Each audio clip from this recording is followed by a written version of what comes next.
नमस्कार दोस्तों। आज हम जो टॉपिक डिस्कस करने वाले हैं उसका नाम है मध्य प्रदेश के संभाग, डिवीजन ऑफ मध्य प्रदेश। तो आइए इसको स्टार्ट करते हैं। देखिए दोस्तों, प्रशासनिक सुविधा की दृष्टि से संभाग बनाया जाता है। किसकी सुविधा से? प्रशासनिक सुविधा की दृष्टि से संभाग बनाया जाता है। और संभाग का प्रमुख होता है उसे संभाग आयुक्त कहते हैं। क्या कहते हैं? संभाग के प्रमुख को संभाग आयुक्त कहते हैं। देखिए दोस्तों, जब मध्य प्रदेश का गठन हुआ 1 नवंबर 1956 को, कब? 1 नवंबर 1956 को जब मध्य प्रदेश का गठन होता है तो उस समय मध्य प्रदेश में संभाग की संख्या कितनी थी? याद रखना, मध्य प्रदेश में संभाग की संख्या थी 9। कितनी? 9। और जिले कितने थे? 43। ठीक है। जब 1 नवंबर 1956 को मध्य प्रदेश का गठन होता है तो मध्य प्रदेश में संभाग की संख्या 9 थी और जिले थे 43, मतलब 43। याद रखना दोस्तों, क्वेश्चन पूछा जा सकता है कि 1 नवंबर 1956 को मध्य प्रदेश के गठन के समय मध्य प्रदेश में कितने संभाग थे? तो याद रखना 9 संभाग थे और जिले थे 43, मतलब 43। दोस्तों क्या हुआ? धीरे धीरे संभाग बनते रहे और जिलों का गठन होते रहा।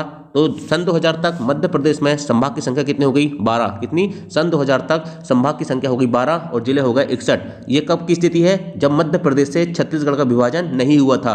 परंतु क्या हुआ? 1 नवंबर 2000 को, कब? 1 नवंबर 2000 को जब मध्य प्रदेश से छत्तीसगढ़ का विभाजन हो जाता है तो मध्य प्रदेश में संभाग की संख्या हो जाती है 9। कितने? 9, मतलब 3 संभाग छत्तीसगढ़ राज्य में चले जाते हैं और जिले बचते हैं 45, मतलब 45। तो मतलब 16 जिले जो है वो कहाँ चले जाते हैं? छत्तीसगढ़ जिले में चले जाते हैं। ठीक है। इसके बाद क्या होता है दोस्तों? 14 जून 2008 को मध्य प्रदेश का नवीनतम और 10वां संभाग शहडोल का गठन होता है। कब? 14 जून 2008 को। याद रखना दोस्तों, 14 जून बहुत इंपॉर्टेंट डेट है। 14 जून 2008, 14 मई 2008, 14 जुलाई 2008, ऐसे आपको वो मल्टीपल चॉइस ऑप्शन देगा तो आप कंफ्यूज हो जाओगे। इसलिए याद रखना 14 जून 2008 को मध्य प्रदेश का नवीनतम संभाग और 10वां संभाग शहडोल का गठन किया गया है। इस प्रकार से दोस्तों वर्तमान मध्य प्रदेश में हम बात करें तो संभाग की संख्या है 10 और जिले कितने हैं? 12 है। ठीक है। अब इसके बाद दोस्तों हम एक एक संभाग को देखते हैं। ठीक है। और उनमें कौन कौन से जिले शामिल हैं उनके बारे में डिस्कस करते हैं। सबसे पहले दोस्तों हम बात करते हैं चंबल संभाग की। ठीक है। चंबल संभाग जो है दोस्तों, इसमें कौन कौन से जिले हैं? तो याद रखना, चंबल संभाग में भिंड, मुरैना और शिवपुर जिले हैं। मतलब 3 जिले आते हैं। कौन कौन से? भिंड, मुरैना और शिवपुर, ये चंबल संभाग में आते हैं और 3 जिले चंबल संभाग में आते हैं। दोस्तों चंबल संभाग जो है इसका मुख्यालय कहाँ पर है? तो याद रखना, चंबल संभाग का मुख्यालय मुरैना जिले में है। ठीक है। इसका नाम चंबल संभाग है लेकिन इसका मुख्यालय मुरैना जिले में है। ठीक है। इसके बाद बात करते हैं हम ग्वालियर संभाग की। तो ग्वालियर संभाग में दोस्तों 5 जिले आते हैं। कितने जिले आते हैं? 5 जिले आते हैं। कौन कौन से? पहला ग्वालियर, दतिया, शिवपुरी, अशोकनगर और गुना। कौन कौन से जिले हैं? ग्वालियर, दतिया, शिवपुरी, अशोकनगर और गुना, ये 5 जिले हैं दोस्तों जो ग्वालियर संभाग में आते हैं और ग्वालियर संभाग का मुख्यालय ग्वालियर में ही है। ठीक है। इसके बाद बात करते हैं हम दोस्तों भोपाल संभाग की। तो भोपाल संभाग में दोस्तों 5 जिले हैं। कितने जिले हैं? 5 जिले हैं। और कौन कौन से जिले हैं? तो याद रखना, भोपाल, विदिशा, राजगढ़, सीहोर और रायसेन। कौन कौन से? भोपाल, विदिशा, राजगढ़, सीहोर और रायसेन, ये 5 जिले जो दोस्तों भोपाल संभाग में आते हैं और भोपाल संभाग का मुख्यालय भोपाल जिले में है। ठीक है। अब इसके बाद बात करते हैं दोस्तों हम उज्जैन संभाग की। कौन से संभाग की? उज्जैन संभाग की। तो उज्जैन संभाग में जो है दोस्तों 7 जिले आते हैं। ठीक है। कितने जिले आते हैं? 7 जिले आते हैं उज्जैन संभाग में।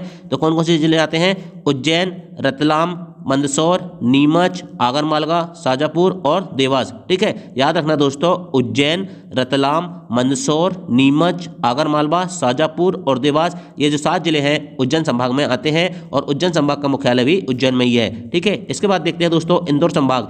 इंदौर संभाग में दोस्तों 8 जिले आते हैं। तो 8 जिले कौन कौन से हैं? तो याद रखना, इंदौर हो गया। ठीक है। इंदौर के बाद धार, फिर झाबुआ, अलीराजपुर, बड़वानी, खरगोन, खंडवा और बुरहानपुर। मैं एक बार और रिपीट कर देता हूं, इंदौर संभाग के 8 जिले। तो याद रखना, इंदौर, धार, झाबुआ, अलीराजपुर, बड़वानी, खरगोन, खंडवा और बुरहानपुर, ये 8 जिले दोस्तों इंदौर संभाग में आते हैं और इंदौर संभाग का मुख्यालय इंदौर में है। ठीक है। इसके बाद बात करते हैं हम नर्मदापुरम संभाग की। तो याद रखना दोस्तों, नर्मदापुरम संभाग में 3 जिले आते हैं। ठीक है। इसका पुराना नाम क्या था? होशंगाबाद संभाग था। ठीक है। जिसे 2008 में परिवर्तित करके नर्मदापुरम कर दिया गया और नर्मदापुरम संभाग में दोस्तों 3 जिले आते हैं, होशंगाबाद, हरदा और बैतूल। कौन कौन से? होशंगाबाद, हरदा और बैतूल, ये 3 जिले जो है दोस्तों नर्मदापुरम संभाग में आते हैं। इसके बाद बात करते हैं दोस्तों जबलपुर संभाग की। तो जबलपुर संभाग में 8 जिले आते हैं। कितने जिले? जबलपुर में 8 संभाग हैं, 8 जिले हैं। ठीक है। कौन कौन से जिले हैं? तो याद रखना, जबलपुर, नरसिंहपुर, छिंदवाड़ा, सिवनी, बालाघाट, मंडला, डिंडोरी और कटनी। कौन कौन से? जबलपुर, नरसिंहपुर, छिंदवाड़ा, सिवनी, बालाघाट, मंडला, डिंडोरी और कटनी, ये 8 जिले दोस्तों जबलपुर संभाग में आते हैं।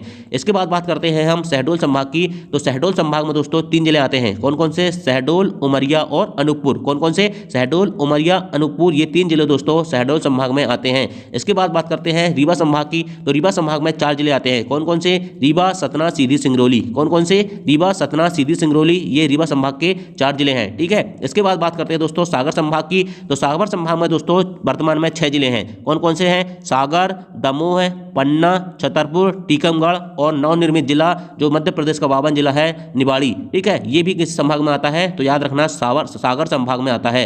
तो याद रखना सागर संभाग के 6 जिले सागर, दमोह, पन्ना, छतरपुर, टीकमगढ़ और निवाड़ी। ठीक है, तो ये थे दोस्तों मध्य प्रदेश के 10 संभाग। ठीक है, और वर्तमान में मध्य प्रदेश में 52 जिले हैं। ठीक है, तो याद रखना किस संभाग में कौन सा जिला आता है। दोस्तों सभी संभाग के मुख्यालय जो नाम है उनके उसी जगह उसी जिले में है, लेकिन सिर्फ चंबल संभाग जो है इसका मुख्यालय याद रखना मुरैना में, और नर्मदापुरम संभाग जो है दोस्तों इसका मुख्यालय याद रखना होशंगाबाद में है। ठीक है, इसके बाद कुछ इंपॉर्टेंट फैक्ट है दोस्तों, उनको देख लेते हैं।